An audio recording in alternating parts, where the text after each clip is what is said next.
Les paysans au Moyen Âge. Les débuts. Pour développer l'agriculture, il faut tout d'abord préparer le terrain autant que les hommes. Défricher par le feu, la hache, les forêts, emblaver, cultiver les céréales, et se sédentariser pour surveiller et protéger la croissance des cultures et assurer la récolte. Les hameaux se bâtissent et s'agrandissent au centre de terrains gagnés sur la forêt. Entre 1050 et 1150, les seigneurs poussent les paysans à défricher pour augmenter la production agricole. Cette période s'achève au XIIIe siècle. Les villages qui naissent ont pour nom Neubourg, le nouveau bourg, les essarts, du verbe essarter. Dans le sud de la France, on appelle Bastide ces nouveaux habitats créés au XIIIe siècle ou après la guerre de Cent Ans. Après le défrichage, les troncs d'arbres abattus ne servent pas à construire le nouveau village. Le bois vaut cher, le seigneur le vendra. Les défriches trop nombreuses et incontrôlées causent des catastrophes. Glissement de terrain, inondations en chaîne, maisons emportées, bourgs et villages submergés. Le système de défrichement de l'époque se fait d'abord et très souvent par le feu qui laisse un sol très sensible à l'érosion. Le plus souvent, beaucoup de forêts, et pas toujours celles qui sont susceptibles d'être défrichées, servent toute l'année à faire pâturer les troupeaux. Le sol, dépouillé de toute petite végétation, celle qui retient l'eau en surface, part à chaque grosse pluie. Les pouvoirs royaux ou régionaux furent contraints d'établir des lois et des règlements partout où cela se révéla nécessaire pour limiter les dégâts. Les outils. L'arère, charrue de bois dépourvue de roues. Elle creuse des sillons sans retourner la terre. Elle est efficace sur les sols légers mais insuffisante pour les terres humides argileuses du nord. Plus tardif, la charrue. Pour que le grain germe bien, il faut apporter de l'oxygène à l'intérieur du sol, et seule la charrue aversoir aère la terre en profondeur. C'est un outil coûteux qui contient du fer et nécessite la force d'un animal de trait. La charrue comporte trois outils. Le coutre, couteau qui coupe la terre verticalement, le soc coupe horizontalement en profondeur, et le versoir retourne la terre coupée sur le côté. La herse, la houe, la faucille. Les techniques agricoles. Les rendements sont généralement de 1 pour 2. On calcule en général 1 à 1,5 hectares étaient nécessaires pour subvenir aux principaux besoins d'une personne. Dans les meilleures périodes, fin du Moyen Âge plutôt, le rendement passa de 1 pour 5. L'assolement triennal. Première année, céréales d'hiver. Deuxième année, céréales de printemps. Troisième année, jachère. Avec un cheptel peu développé, on avait peu de fumier. Les travaux en fonction des saisons. Donc en hiver, la terre gelée est au repos et les paysans se font bûcherons ou artisans. Le bois sert à tout, à la construction, à la cuisine, au chauffage, à fabriquer des charrettes et des outils, râteaux, herses, fourches. Sont aussi confectionnés des paniers et tanner le cuir pour les chaussures et les harnais. Si le seigneur est un abbé, il demandera des peaux de mouton pour ses parchemins. Le printemps, c'est aussi la période des disettes lorsque la moisson précédente a été maigre et que la nouvelle récolte tarde à venir. C'est le moment des labours, dès que la terre est dégelée, puis des semailles. La fin de l'hiver est le moment de tailler la vigne. Elle est cultivée dans le nord de la France, en Angleterre et aux Pays-Bas jusqu'au XIVe siècle. Entre avril et juin a lieu la tonte des moutons. L'été, c'est le foin que l'on fauche en premier, puis vient la moisson. Les épis sont coupés à la faucille, les tiges sont laissées sur place pour servir de pâture. Les chaumes seront brûlés afin de fertiliser la terre. La récolte des épis est déposée sur l'aire, puis battue au fléau ou piétinée par les mulets. Pendant les 3 mois suivants, le grain sera moulu en fonction des besoins. L'automne, en octobre, la terre est travaillée à nouveau pour recevoir les semailles d'hiver qui germeront au printemps suivant. C'est aussi le temps de la vendange. À l'automne, la forêt donne ses fruits: miel, gland pour engraisser les porcs, noisettes, châtaignes, dont on fait une farine qui remplace le blé pour les plus pauvres. Dans les clairières, on fabrique le charbon de bois. Les polycultures de céréales: seigle, blé, avoine, orge, millet. Les céréales sont complétées dans l'alimentation par quelques légumineuses, fèves, pois, lentilles. Dans les forêts, on récolte pour le bétail autant que pour les hommes: glands, faînes, merises, pommes sauvages, nèfles, fruits de l'aubépine, cynorrhodon, noisettes, prunelles, framboises, mûres, fraises. Le millepertuis ou la marjolaine peuvent servir de condiment ou de remède. Élevage: le porc est l'animal prédominant car il donne plus de viande par rapport à son poids. Tout se mange et sa chair grasse se conserve bien. Des croisades. Certains seigneurs amènent les principes de l'irrigation, ce qui fonctionne sous un soleil impitoyable et pour une terre aride fera des merveilles dans un climat plus tempéré. La majorité de la main-d'œuvre est louée. Manœuvriers, gens de peine sont embauchés suivant les travaux et les saisons. Leur recrutement se fait dans les régions proches des domaines. On trouve laboureurs, faucheurs, moissonneurs, bergers, bûcherons.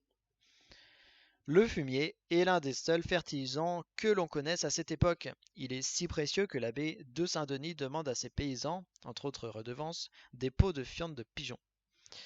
On ne peut pas augmenter les troupeaux pour avoir plus de fumier. Nourrir du bétail nécessite des pâturages et toute la surface de la terre sert aux céréales destinées aux hommes. De plus, les bœufs et moutons mangent du foin pendant l'hiver, mais ce fourrage est une denrée de luxe réservée aux chevaux des seigneurs. Le cheval est un animal noble, il vaut trop cher en général pour tirer la charrue. Jusqu'à la fin du Moyen Âge, ce sont des bœufs que l'on attelle. Dans les régions pauvres, c'est l'homme qui pousse l'arrière. Corvée, taxes et impôts. Le seigneur fait payer cher sa protection, d'abord sous forme de corvée. Curer les fossés, empirer les chemins, rentrer du bois, rentrer du fourrage. Puis à mesure que l'argent circule mieux, les corvées sont remplacées par des redevances.